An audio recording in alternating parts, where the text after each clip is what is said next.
안녕하세요, 강수산입니다. 오늘도 즐거운 소식을 들고 왔습니다. 이용수 할머니가 너무너무 황당하다. 국제사법재판소에 가겠다.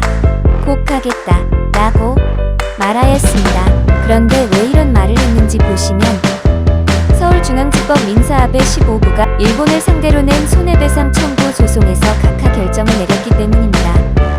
2013년 8월에 배춘희 할머니 등 12명이 12억 원 배상 조정 신청을 하였고 2016년 12월에는 곽예남 할머니와 김복동 할머니 등 20명이 추가로 소송을 제기하였습니다. 즉 1차 소송은 배춘희 할머니가 했으며 곽예남 할머니는 2차 소송입니다. 그리고 2021년 1월 8일에 1차 소송에 대한 판결이 있었습니다.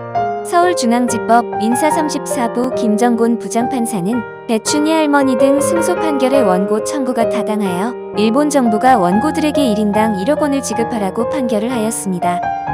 그런데 여기에 대해서 일본 정부는 불응을 하였고 결국에는 판결이 확정이 되었습니다.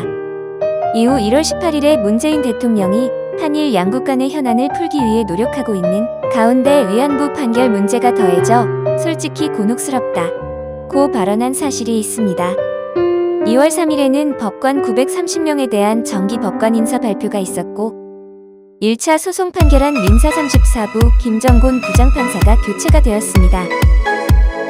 3월 29일에는 서울중앙지법 민사 34부 김양호 부장판사로 새 재판부가 만들어졌고 이후 일본 정부 강제 추진은 불가하다는 결정을 하게 되었습니다.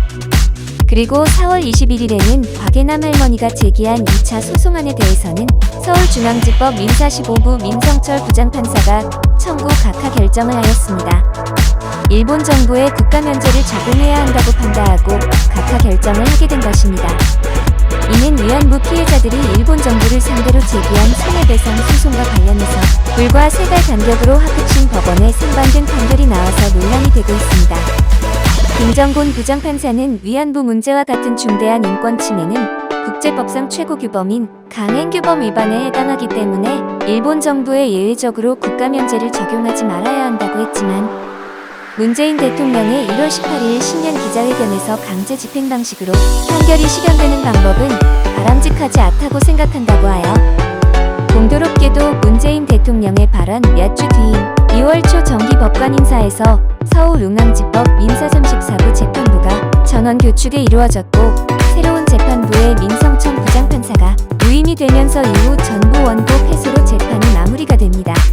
그리고 민사 34부 김양호 부장판사가 일본 정부의 소송 비용을 강제 집행해선 안 된다는 결정을 내렸습니다. 아무튼 문재인이 대통령이 되면 대마도도 우리 땅이 되는 줄 알았는데 결국에는 일본에게 가장 유리한 역할을 한 것이 바로 문재인 대통령이라는 사실을 부정할 수가 없습니다. 감사합니다. 문재인 대통령님. 위안부 할머니의 눈물은 한순간에 짓밟고 가버리네요.